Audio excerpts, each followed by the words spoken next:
Obrigado, Sra. Presidente. Sra. Presidente, Srs. Deputados, queremos começar por saudar o Presidente e o relator da 10ª Comissão Parlamentar de Inquérito à Tragédia de Camarate pelo trabalho realizado e pelo esforço feito. Em segundo lugar, queremos dizer que há no relatório dois aspectos que merecem a nossa crítica e justificam a nossa abstenção. Mas antes de passar às críticas, queremos constatar que grande parte do relatório é inconclusivo. Assim, o PCP teve razão quando se absteve na criação da nova Comissão Parlamentar de Inquérito. Não foi possível estabelecer um nexo de causalidade entre o Fundo de Defesa Militar do Ultramar e a tragédia de Camarate. Contudo, as investigações a este Fundo de Defesa Militar do Ultramar permitiu, e isso é relevante, provar que Portugal foi usado pelos Estados Unidos da América e por Israel como plataforma para vender armas ao Irão durante o ano de 1980, altura em que vigorava um embargo internacional ao Irão devido à chamada crise dos reféns. Isto não é referido no relatório, mas importa, para memória futura, referir que os Estados Unidos e Israel furaram um embargo que eles próprios promoveram devido à tomada de reféns americanos no Estado de Israel, do Irão. Também foi afirmado na Comissão Parlamentar de Inquérito que este Fundo de Defesa do Ultramar serviu para financiar a UNITA durante a Guerra Civil Angolana, mas isto fica apenas para memória histórica. Ficou provado que o Ministro da Defesa, Adelino Amar da Costa, impediu alguma venda de armas ao Irão e que 5 dias após a tragédia de Camarate, a venda de armas ao Irão continuou sob a tutela do governo AD, PSD, CDS, PP. Por fim, há duas críticas a fazer a este relatório. Primeiro, o PCP considera as críticas feitas à Polícia Judiciária e as críticas feitas à Procuradoria-Geral da República a propósito de uma investigação e de um processo disciplinar realizado há mais de 30 anos completamente desajustadas e injustificadas. Mais, o relatório da Comissão faz afirmações e tira conclusões taxativas relativamente à morte de uma das testemunhas e sua esposa que são manifestamente desajustadas e não tem o relatório, a Comissão Parlamentar não tem sustentação suficiente.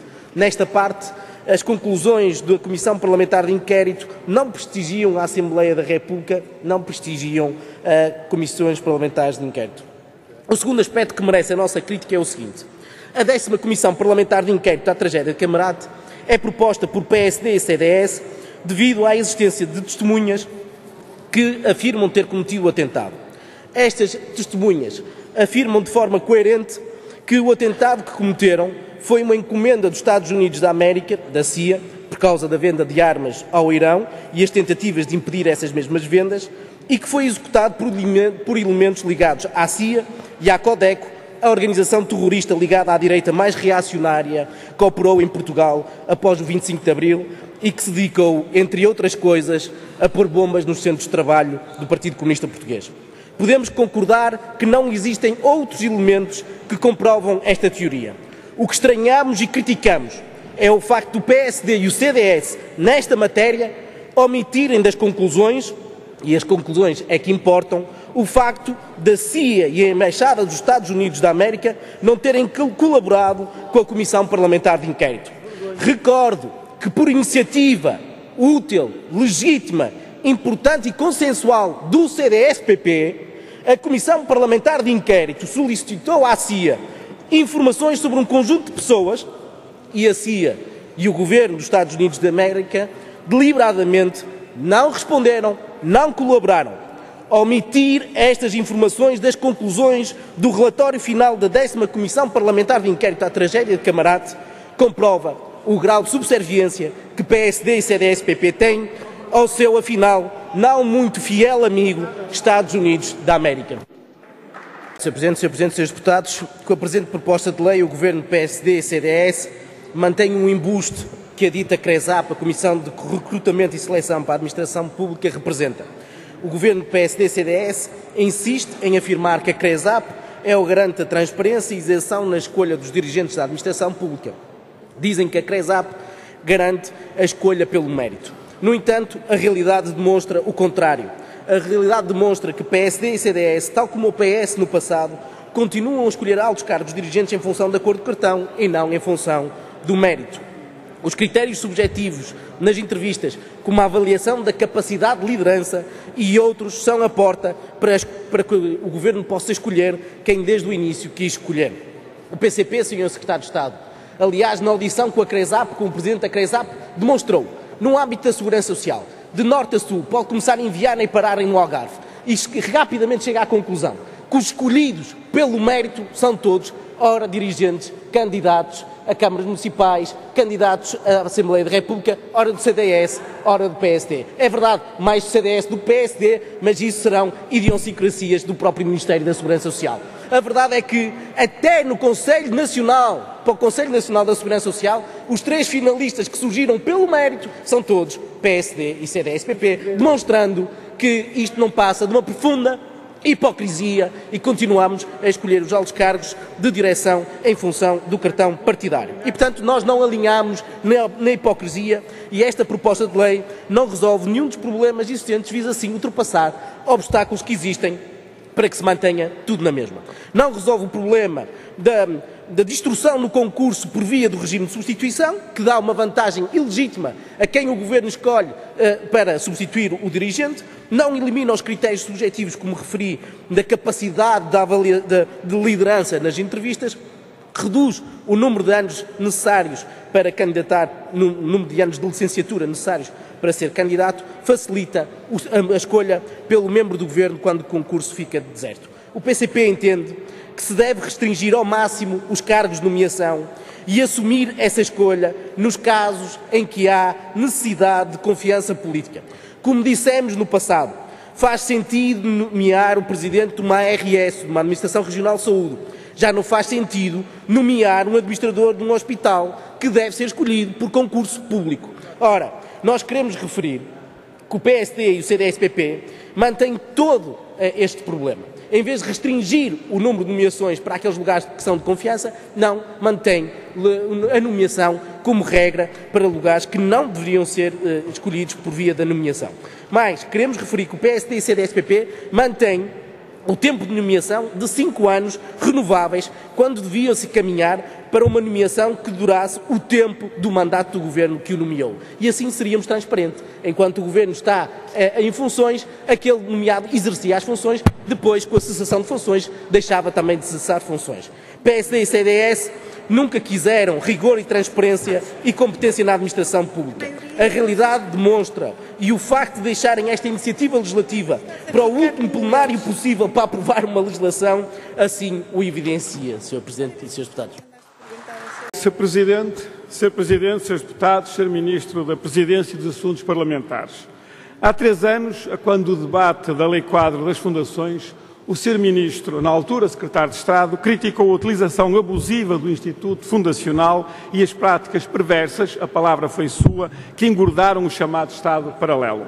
O que o Sr. Ministro não esclareceu, na altura nem hoje, foi quem promoveu a proliferação de fundações públicas e de outras entidades do Estado paralelo. Sr. Ministro, foram sucessivos governos da política direita, incluindo governos do PSD e do CDS, que subtraíram à administração pública funções que eram da administração pública e que deveriam ter permanecido na administração pública, transferindo essas funções para as fundações. Sr. Ministro, o Governo anunciou, logo no início do mandato, a sua intenção de atacar o Estado paralelo. Mas o que o Governo fez nos últimos 4 anos não foi atacar o Estado paralelo, foi atacar o próprio Estado, as suas funções sociais, os serviços públicos, limitando a sua capacidade de prestar serviços e garantir direitos consagrados na Constituição da República. O emagrecimento do Estado paralelo, Sr. Ministro, foi apenas o pretexto que o Governo usou para implementar um programa vincadamente ideológico da configuração do Estado, que pode ser resumido da seguinte forma: Estado mínimo para os trabalhadores e para o povo, Estado máximo para o grande capital.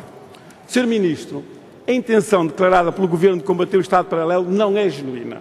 Isso mesmo pode ser comprovado no caso do regime fundacional das instituições de ensino superior. Há 3 anos, no debate da atual Lei Quadro das Fundações, quando confrontado pelo PCP sobre esta questão, o Sr. Ministro disse, e vou citá-lo, que o que o anterior governo do PS fez foi incompreensível, fingir que as universidades passavam a ser fundações. Não se pode criar a ficção que alguma delas é fundação, porque não são. E acrescentou, espero que a breve prazo deixem de ser fundações, porque verdadeiramente não são fundações. Fim de citação. Foi isto que o Sr. Ministro disse em março de 2012, a propósito de uma questão que foi colocada pelo Grupo Parlamentar do PCP. Mas o Governo teve 4 anos e nesses 4 anos não só não acabou com o regime fundacional do ensino superior, como recentemente os deputados do PSD e CDS rejeitaram uma proposta do PCP que ia nesse sentido. O Governo não só não quis acabar com o regime fundacional do ensino superior, como estrangulou financeiramente as universidades públicas, reduzindo a sua capacidade para cumprirem as funções que lhes estão atribuídas por lei. E este exemplo, Sr. Ministro, é bem ilustrativo das reais intenções do Governo. Por isso, eu pedi ao Sr. Ministro que reconheça que o objetivo do Governo não é o de emagrecer o Estado paralelo, mas sim o de atacar o próprio Estado e as suas funções. Disse. Presidente, Srs. Deputados, Srs. Membros do Governo, durante anos, governos do PS, PSD e CDS promoveram a proliferação de fundações e de outras entidades paralelas à administração pública, situação que o PCP sempre denunciou e combateu. Entendíamos, como continuamos a entender, que em vez de esvaziar a administração pública, transferindo as suas funções para entidades do Estado paralelo, para instituições privadas de solidariedade social ou para empresas privadas, o que se exigia era a reestruturação, a racionalização e a modernização da própria administração pública, com vista ao reforço da sua capacidade para prestar mais e melhores serviços aos cidadãos. O recurso abusivo por parte de sucessivos governos do PS, PSD e CDS em estruturas paralelas à administração pública e, em particular, ao Instituto Fundacional, serviu para eludir o perímetro orçamental, fugir às regras de contratação pública e não terá sido alheio ao desejo de alimentar clientelas partidárias. A pretexto de uma alegada procura de soluções expeditas que dessem resposta célere e eficaz às necessidades do serviço público, os governos da política direita foram criando um Estado paralelo que favoreceu a opacidade, regimes remuneratórios de nomeação e de contratação absolutamente inaceitáveis e a partidarização de funções públicas. O necessário combate ao Estado paralelo, anunciado pelo Governo a quando do debate da atual Lei Quadro das Fundações, encerrava um perigo. Que esse combate servisse como pretexto para abrir caminho à privatização de serviços públicos, que em consequência desse combate o Estado paralelo não só deixasse de ser paralelo, como deixasse também de ser Estado. Os alertas do PCP eram plenamente justificados. O Governo, durante os últimos 4 anos, a pretexto do combate ao Estado paralelo, atacou o próprio Estado, as suas funções sociais e os serviços públicos, retirando da esfera pública funções que lhe pertenciam e nela deveriam ter permanecido. Atacou os trabalhadores da administração pública, retirando-lhes importantes direitos laborais, confiscando-lhes salários, congelando-lhes a progressão nas carreiras, atirando-os para a qualificação ante Câmara do Despedimento. Degradou os serviços públicos essenciais, promoveu a sua elitização e condicionou o seu acesso, retirando a vastas camadas da população a possibilidade de usufruírem plenamente os direitos fundamentais consagrados na Constituição da República. A reconfiguração do Estado e da sua administração pública, colocando ainda mais ao serviço do grande capital, foi um dos objetivos centrais da ação governativa, com evidente prejuízo para o país, para os trabalhadores e para o povo. Sr. Presidente, Srs. Deputados, Srs. Membros do Governo, o Governo traz hoje a debate uma proposta de revisão da Lei Quadro das Fundações, introduzindo ligeiras alterações ao Código Civil e procedendo a alguns ajustamentos à própria Lei Quadro. Não tendo objeções a muitas dessas alterações e ajustamento, não podemos, contudo, deixar de lembrar que a atual lei já teria permitido ao Governo extinguir fundações públicas, integrando as suas funções em organismos da administração pública, como já teria permitido separar o trigo do joio, cortando os apoios públicos a fundações privadas de duvidosa utilidade e mantendo os apoios a fundações com trabalho comprovado e de reconhecido mérito. E se o Governo não o fez, não foi por opção política e ideológica e não por falta de enquadramento legal. Sem prejuízo, vou concluir, Sr. Presidente, sem prejuízo de se poder proceder aos necessários aperfeiçoamentos da Lei Quadro das Fundações, o que é necessário é uma política alternativa oposta àquela que tem sido seguida por sucessivos governos da política direita. Uma política que reconheça que o Estado deve assumir plenamente todas as suas responsabilidades e implemente as medidas necessárias à concretização desse objetivo. Que recupere para os organismos públicos as funções que lhes pertencem e que nunca deveriam ter sido retiradas da esfera pública e que defenda e valorize as funções sociais do Estado, garantindo a efetivação dos direitos fundamentais consagrados na Constituição da República. Disse. Sr. Presidente, estava muito atento e a comentar o que o Sr. Secretário de Estado tinha acabado de dizer. Sr. Secretário de Estado, Sra. Secretária de Estado, Srs. Deputados, Embora naturalmente todos fiquemos satisfeitos com a atenção que dá ao Governo, nesta ocasião a atenção era para a mesa. A atenção era para a mesa, era para o Governo, era para toda a Assembleia da República, porque este debate é com todos, Sr. Presidente. Não, era só porque eu estava a dar-lhe a palavra. E eu rapidamente a aproveitei. Faça favor. E se me permitir, eu continuo. Quando o Governo propôs esta Assembleia a lei que agora pretende alterar, o PCP assinalou que o problema central, mais do que estes dispositivos regulamentares de procedimento para a partilha de responsabilidades entre os grupos económicos que controlam o setor das telecomunicações, ou como o Sr. Secretário de Estado muito bem agora designou, o grande capital, é o contexto e o propósito das políticas de privatização, liberalização e submissão de um setor e de um serviço público de caráter estratégico ao poder do oligopólio, do grande capital, em detrimento do interesse do nosso país. O que então dissemos continua a ser válido. Se perguntarem a qualquer cidadão se é preferível financiar o serviço público, ou neste caso, o Serviço Universal de Telecomunicações, com o dinheiro do Orçamento de Estado ou com as contribuições das empresas do setor, não é difícil imaginar a resposta, principalmente quando se assiste à festança de lucros e dividendos, ano após ano, a encher os bolsos do grande capital. O pior é o resto. É que o que está a montante, o que está na origem disto tudo, é tudo aquilo que acontece tranquilamente enquanto se discute prazos, relatórios, deveres de informação. É o desmantelamento da PT colocada à mercê dos mercados de capitais e dos interesses do grande capital. É o serviço dito universal a ser segmentado por regiões do território nacional. É a precarização e a degradação das condições de trabalho no setor, com a banalização do trabalho mal pago e incerto, da exploração desenfreada e do ataque ao emprego com direitos. E a propósito das alterações ao regime de prestação de serviços das listas telefónicas, em que já deu para vermos tudo, desde as adjudicações por €1 à PT até ao despedimento de dezenas de trabalhadores destas mesmas áreas de trabalho, não podemos deixar de lembrar as lutas dos trabalhadores da Páginas Amarelas no então Grupo PT e saudar daqui de uma forma geral a luta de todos os trabalhadores das empresas de telecomunicações. Pela parte do Governo, apresenta-se à Assembleia da República uma proposta de lei que, para além da republicação, altera 2 alíneas e 2 números relativamente aos tais procedimentos regulamentares em relação à norma da lei em vigor e relativamente à revogação de uma suspensão de serviços que a ANACOM poderia determinar.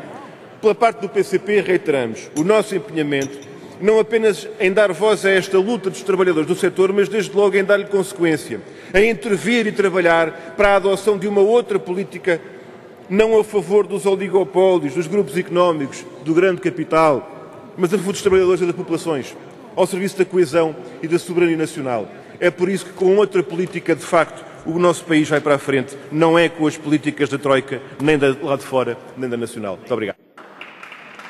Sr. Presidente, Srs. Deputados, nós naturalmente queremos aqui primeiro destacar que a proposta de lei 167 desta legislatura foi aprovada por unanimidade na Assembleia Legislativa da Região Autónoma dos Açores e, portanto, sentimos um registro de curiosidade ao comportamento das bancadas do PSD, CDS, PP relativamente a esta matéria, em contradição com aquilo que dizem e defendem nos Açores. A proposta de lei que vem da Assembleia Legislativa da Região Autónoma dos Açores destaca um conjunto de informações que são para nós muito relevantes e que devem ser aqui destacadas. Que a consagração do salário mínimo nacional surgiu após 25 de Abril, sendo por isso visto como uma conquista da liberdade, da democracia e da dignidade da pessoa humana. Que o salário mínimo nacional visava, aqui acrescentamos, deveria contribuir de uma forma decisiva para a substancial melhoria das condições de vida de milhares de trabalhadores. E denuncia esta proposta de lei que, ao longo de 39 anos de vigência da democracia, o salário mínimo nacional foi perdendo valor e, consequentemente, prejudicando os trabalhadores. Referem o acordo de 2006, que impunha o salário mínimo nacional de €500 em 2011, não referem que referem que o acordo não foi cumprido, não referem as responsabilidades do PS, do PSD e do CDS no não cumprimento do acordo de concertação social. E, portanto, registramos aqui com alguma ironia que o Sr. Deputado do PSD evoca a concertação social para justificar a não aprovação desta proposta de lei quando foi um acordo de concertação social que o seu governo, o governo do PSD e do CDS-PP, não cumpriu a não atualizar o salário mínimo nacional quando deveria ter atualizado logo em 2011. Refere, curiosamente, o projeto de lei, a proposta de lei. Um dado curioso é que se o salário mínimo nacional tivesse sido atualizado de acordo com o valor da inflação, hoje, em 2013, o valor do salário mínimo nacional teria que estar nos 533 euros. Refere ainda à proposta as vantagens económicas relativamente ao aumento do salário mínimo nacional, que partilhamos, mas também acrescentamos o impacto que tem naquilo que é a justiça na distribuição da riqueza. Diz ainda a proposta de lei que o aumento do salário mínimo nacional representa ainda e sobretudo um imperativo constitucional como uma responsabilidade do Estado e um direito dos trabalhadores. E nessa medida partilhamos na plenitude aquilo que é a proposta de lei vinda da região autónoma dos Açores e o aumento aqui proposto. É evidente que o aumento porque aqui é proposto está devidamente contextualizado. A proposta é datada de 2013, esteve aqui muito tempo parado na Assembleia da República sem a devida discussão e, na nossa opinião, ela continua atual, porque não obstante ser de 2013 e em 2014 ter sido feito um descongelamento do salário mínimo nacional, a verdade é que o salário mínimo nacional em 2015 passou para os 505 euros, quando deveria ter passado para os 500 euros em 2011 e sofrido a atualização em função da inflação. O salário mínimo nacional em 2015 de 505 euros representa 449 euros líquidos para os trabalhadores, o que é manifestamente insuficiente para o custo de vida que hoje temos no nosso país, e queremos aqui denunciar que, efetivamente, se em 2011 tivesse sido cumprido o acordo, se aplicasse os valores da inflação, com certeza que hoje o valor do salário mínimo nacional não seria os 505 euros, mas superior aos 533 euros aqui referidos. Queríamos, por fim, Sr. Presidente, dizer que a não atualização do salário mínimo nacional em 2011 levou a que, entre 2011 e 2014, cada um dos trabalhadores que recebe o salário mínimo nacional perdeu 1.120 euros por ano. E, portanto, este é o valor da vergonha. O PCP entende que a valorização dos salários é fundamental e por isso propomos que o salário mínimo nacional passe em 2016 para os 600 euros por uma razão de justiça social e para uma mais justa distribuição da riqueza no nosso país, que é fundamental para construir um país mais justo e solidário.